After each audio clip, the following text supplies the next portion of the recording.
Good afternoon, everyone. My name is Dr. David Kirschke. I'm the Medical Director for the Northeast Regional Health Office. Thank you for coming and thank you for helping us get our message out to the public.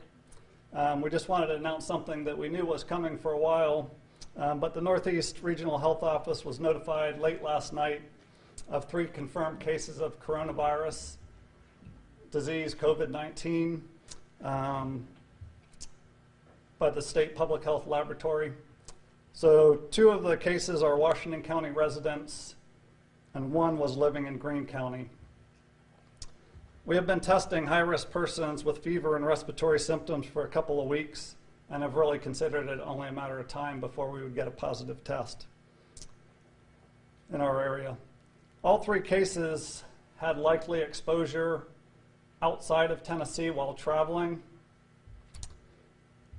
So the Department of Health has advised isolation for all of the cases for at least 7 days after they became ill. We are also tracking all of the close contacts. So all of the close contacts of those persons, we are identifying them, contacting them, and recommending quarantine for 14 days after their last contact with a confirmed case. This is to help prevent spread if they were to become ill while they're in the public. We have public health staff working 7 days a week to try to limit the spread of novel coronavirus in Northeast Tennessee. So our emergency operations center and our call center have been open for weeks, and we will be open all weekend and into next week to continue to try to track contacts, monitor the cases, also answer questions from the public. So our information line will be open. We'll give that number out. And then assess people that may need to be tested. Currently, we do have the ability to test people that need to be tested, whether it's through the State Public Health Laboratory and Public Health, whether it's through our partners at Ballad or at ETSU. So we are able to field calls in our information center for people that need to be tested. We do hope that this announcement will add increased urgency to the public to follow all the public health messages that we have been giving over the past several weeks. So especially stay home if you're sick. So we recommend if you're sick, you don't go to work, don't go to the grocery store, don't go to the pharmacy. Stay home if you're sick to help protect the public, and especially those most vulnerable in our public. So people that are older, people with pre-existing diseases that put them at higher risk from coronavirus. We also recommend the public avoid crowded areas to reduce community transmission of coronavirus. We recommend frequent hand washing and avoiding touching your eyes, nose, or mouth. So the way that you get coronavirus is either being in close contact with someone with coronavirus or in contact with something they've touched, and then you touch your eyes, nose, or mouth without washing your hands. We recommend for ill people, again, to stay home and cover their cough to avoid spreading it among their household members. We also recommend it in workplaces to decrease crowding and also to frequently clean high-touch surface areas. So these actions will help slow the spread of coronavirus in our communities and, like we've been talking about, flatten the curve. So we don't want a big spike in cases. We need to flatten the curve. We do expect to have more positive cases over the coming days. Whether they're imported cases like the ones we're talking about that had exposure elsewhere, or there starts to be community spread. But the public just needs to know that if you haven't been following the public health recommendations, definitely now is the time to really take that seriously. I want to give the number for the information line. So if the public has questions or if there's questions about testing, whether they need to be tested, they can call 423-979-4689, and that's our public information line. So now I think we'll go ahead and open it up to questions if the media has any questions for us. Yeah. First off, can you talk to us a little bit about the Greene County case? Do we know the age of this person? Are they a male or a female? And did they have any potential community spread through workplaces, school, etc.? Yeah, so because of patient privacy, all we're able to say at this time is that there is a case in Greene County, or that lived in Greene County. The chef over at the Blackthorn Club at the Ridges self-identified that he is one with coronavirus. Can you confirm or deny that he is one of the 2 in Washington County to test positive? Yeah, so again, because of patient privacy, we can't talk about any particular case. What we can say is that there are 2 cases in Washington County, and that the Department of Health is contacting the cases, finding out who all their potential contacts are or who may have been exposed, and we will be working with those entities, whether it's a school, a restaurant, wherever the person may have been. We'll be working with those people. So anyone that would have been exposed will be notified through public health. Doc, there's been a lot of talk about how the elderly are maybe more susceptible, but it seems like there's been more information coming out how maybe those maybe in the 20 to 40 age group are just as susceptible, if not even more. I mean, can you comment on who's more in danger or who's not more susceptible? Yeah, so there was a new study came out by the Centers for Disease Control. Really wasn't a study, it's just a description of the cases that have occurred in the U.S. so far. And there are a high proportion of people, in the 20 to 50 age range that do end up getting hospitalized. We know from China that about 20% of all cases are severely ill and would need to be hospitalized. So definitely people 20 to 50 are in that age range. But that same study from the CDC did confirm that the highest risk people are the people over 60 and definitely over 80 are the highest risk for fatality.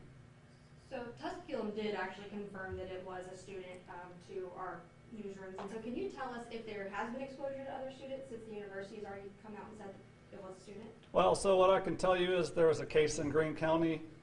We do work, so theoretically if there was a case at a college, what we would do is work with that school, the college, try to identify all of the other cases, contact them, see if they have symptoms. If they have symptoms, we'll make sure they get tested. If they don't have symptoms, they'll be in quarantine for the 14-day period. So if there was a case at a college, we would work closely with that entity to make sure that all the contacts are taken care of. And going off that, a lot of people have questions about if these people are retail workers or if they work in food service. How do you determine who those points of contacts are? Yeah, so close contact is defined by CDC and our health department as being within 6 feet of the person for 10 minutes or more. So that's mostly household members, close friends. Coronavirus is not thought to be transmitted through food, so food service workers, the public would not be at risk from that. We would consider potentially co-workers, anyone that's been in that close contact within 6 feet for more than 10 minutes of the person to be a close contact, and that's the people that we're monitoring and asking to be in quarantine. Is there concern that there could be more positive cases that result since there's 3 that have turned up? I mean, I guess my question is, what are the chances of there being more positive cases since there's 3 that have tested positive and them spreading it to others? Yeah, I think there's a high probability we're going to see more cases in the near future. These 3 cases look like they're exposed outside of our area. So when we're contacting the contacts of these 3 cases, we may find people that are ill that could have it, so they'll be being tested. We may find out, in the near future. It takes about 2 to 3 days now for test results to come back. So we may hear about positives that were contacts with them. The good news is that when we tested all 3 of these cases, they were informed to self-isolate themselves, so they were told to go home, don't go anywhere. So the number of cases after they were tested is very limited. How are they doing? Yeah, so none of the cases are hospitalized. And they're all, in good spirits, if you can be, if you're sick. They're all at home, not hospitalized, and we expect a full recovery at this point. There's been a lot of talk, at least like on the federal level, at least when President Trump talked yesterday and today about who gets a test, how to go about getting a test. How does it work, I guess, a little bit more localized so our viewers can understand, I guess? Yeah. Do you guys reach out to the people that have maybe come in contact with the 3 ladies or gentlemen do you reach out immediately to test them, or do you let them come to you, I guess? Yeah. How does it go about getting a test? Yeah, so that's a good question. So during the contact investigation, if we find anyone that's sick, we would recommend they get tested. We do not recommend testing people that aren't sick because it really doesn't help you if it's negative. You could still become sick, even by the time the test results come back. So that's not really helpful. For the general public, that may have fever and respiratory symptoms, if they want to get tested or wondering if they need to be tested. In general, there's testing available. We don't have, it's not as available as we would love it to be. But through the public health lab, we are still trying to prioritize those highest risk people. So people with contact of a case, people who have traveled somewhere where there's a lot of cases. But then also people that are there'd be a lot of public health actions we would have to do if they were positive. So healthcare workers, we're going to have to quarantine other healthcare workers and worry about patients. If school was still in, teachers or students, but for instance, college students also would be someone that we would be interested in testing. So anyone where if they're positive, they may have lots of contacts. So again, we don't have capacity to test everybody that may want it through the public health system, but we are working with partners like Ballad. We're working with ETSU to try to make sure anyone that has symptoms compatible with coronavirus disease can get tested if they want it. Do you know about how many people you are asking to self-quarantine due to these cases? We're kind of still investigating. I don't really have a number. Probably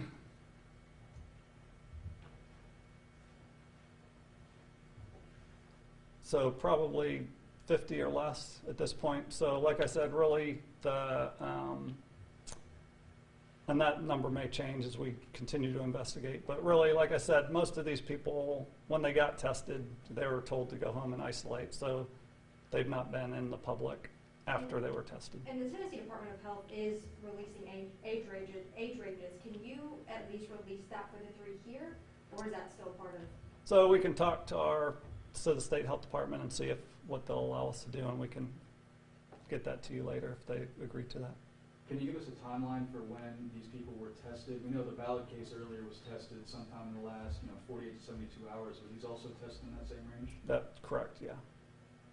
Have you guys seen positive results from the community or the region socially? Like people are following our recommendations that we're asking. Yeah, so we are, like if you just drive around, you see that people are avoiding crowded places for the most part. Hopefully those that aren't, after this news of these positives, will take it more seriously and try to stay away from crowded areas. So we recommend, don't go in a situation where there's 10 or more people gathered in close proximity. But I think for the most part, yeah, schools are closed. Everyone's taking this really seriously. Social distancing. There's everywhere you go, there's information about washing your hands, covering your cough, avoid touching your eyes, nose, and mouth. So I think it is somewhat inspiring how much, how far we've gone to really try to get this under control. And especially in our area, before we had these cases, we were already doing a lot of these measures, for a week or more before we even had our first case. So hopefully, again, that'll all help flatten the curve and decrease the overall impact to our community. You can go ahead. We're seeing other areas asking bars to shut down and asking restaurants to only be at 50% capacity. Do you have any recommendations for the bars in this area or the restaurants, et cetera, about how to conduct their business this way? Yeah, so we really defer to the governor on that. In terms of going to a restaurant, there are ways you can decrease your risk from a restaurant. Obviously, don't go to a crowded restaurant. We don't recommend that. But there's some things you can do, like do carry out or drive through, things that could decrease your overall risk from getting food from a restaurant. Do you feel that the measures that have been taking place over the last couple weeks in the community from organizations, schools, businesses, government, do you think that those are enough to help flatten the spread? Do you think that there's more that should be done? Currently, we have been working with all our partners. We've been working with state government, schools, nursing homes, senior centers, just all of our partners, local government. And everybody has been really bending over backwards, especially to protect those most vulnerable, our elderly population, our people with high-risk illnesses like diabetes, heart and lung disease. So I think, yeah, it's been really inspiring. The length that we've gone is really unprecedented. We've never been in this situation before where we've, closed schools potentially for more than a couple weeks. ask, businesses to really shut down in a lot of cases, or almost shut down, or go to kind of bare bones. We're having people working from home. It's just really unprecedented, the lengths that we are going to, and I think it will pay off. Do you have a number on how many people you have tested here in the region? I think there's numbers posted on the state website about the total state numbers that we've tested, but we don't have region-specific numbers. Do you have enough testing supplies and protective gear for those that are conducting tests and taking care of these people?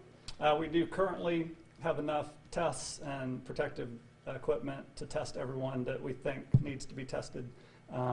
And then again, for the people that we can't test through public health, we are working with partners at Ballad and at ETSU to try to make sure anyone that has symptoms compatible with coronavirus disease are able to get tested.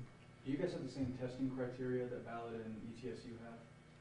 So for public health, again, the people that we're most interested in testing are people where there would be a big public health impact if they were positive.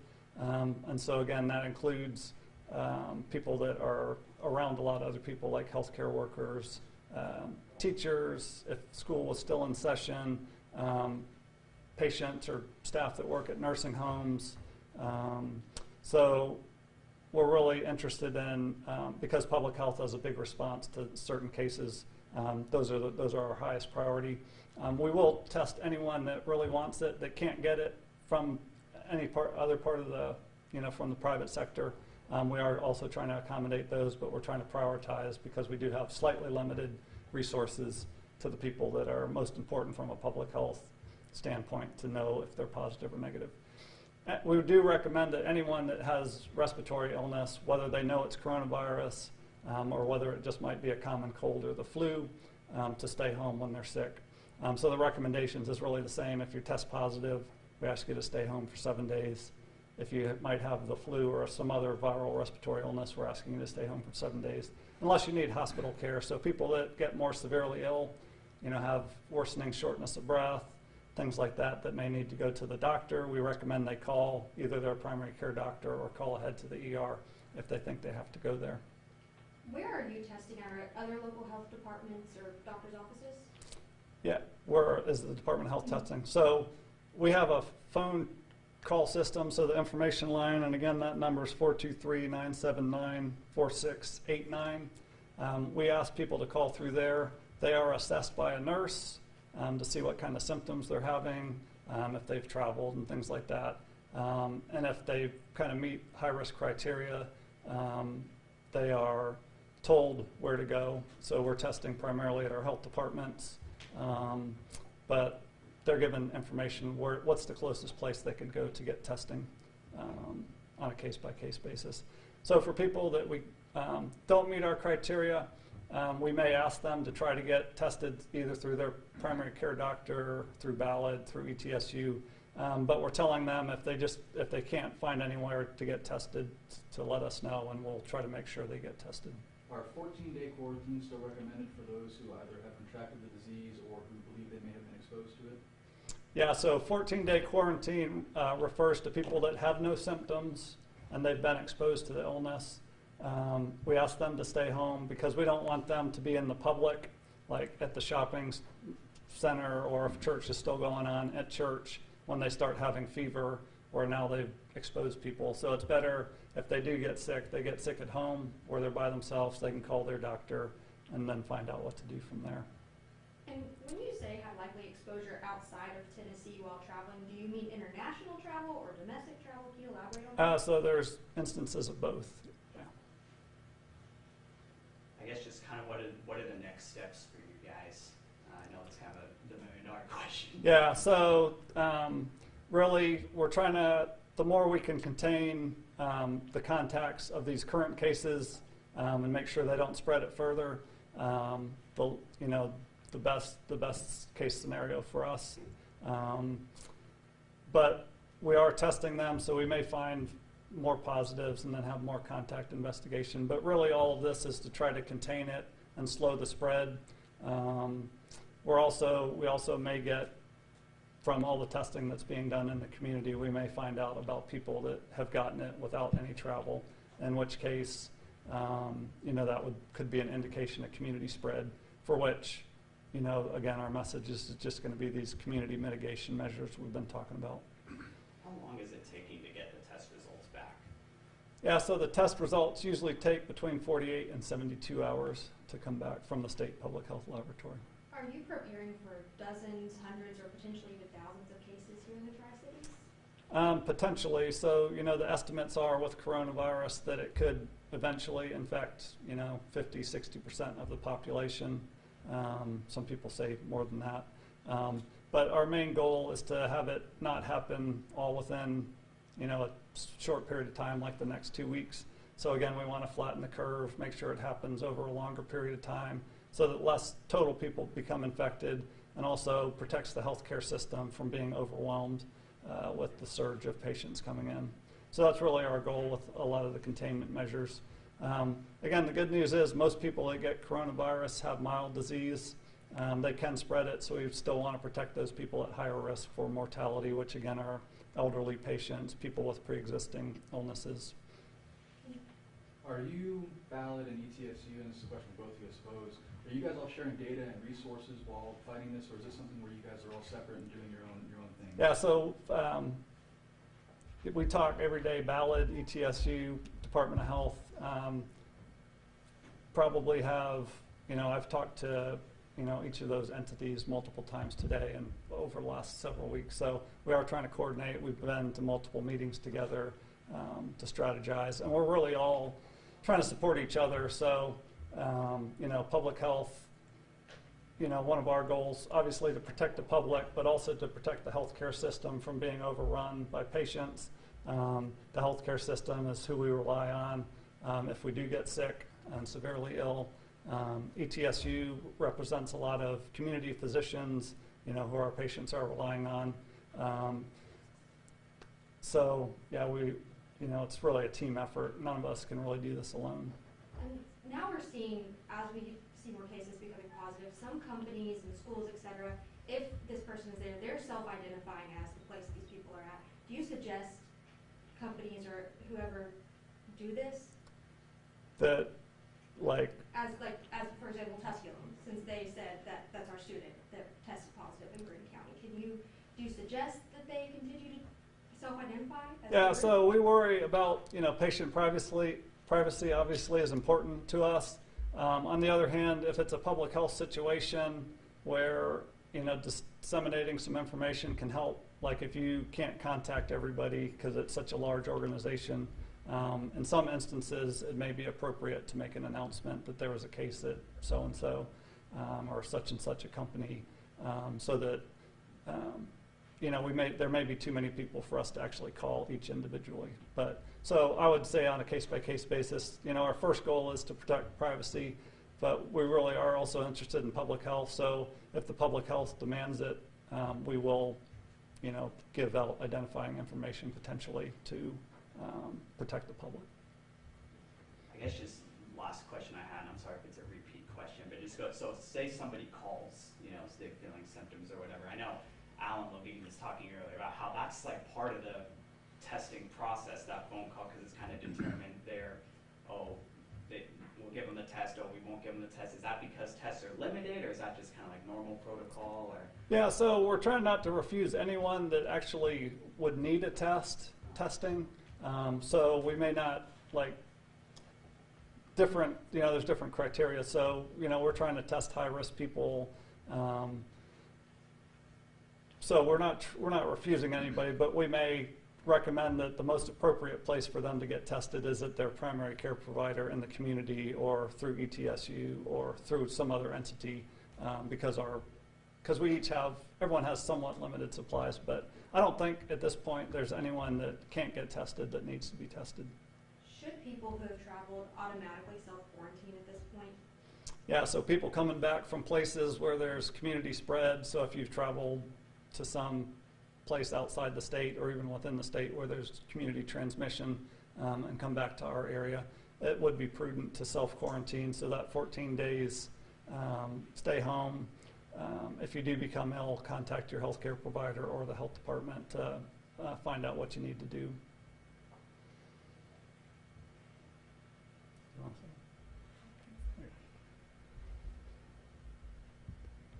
Is there anything else that we didn't ask you that you think is important to share? I think really, we've been expecting to get cases, and we expect to get more cases.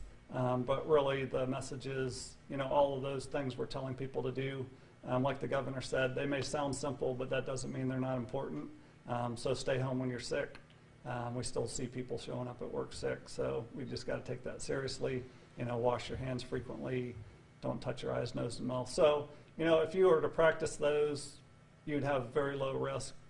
Consistently, you'd have very low risk of getting infected. So if you're, washing your hands frequently, not touching your eyes, nose, and mouth, if people are staying home when they're sick, that's going to decrease transmission. Thank you. Thank you. Thank you all.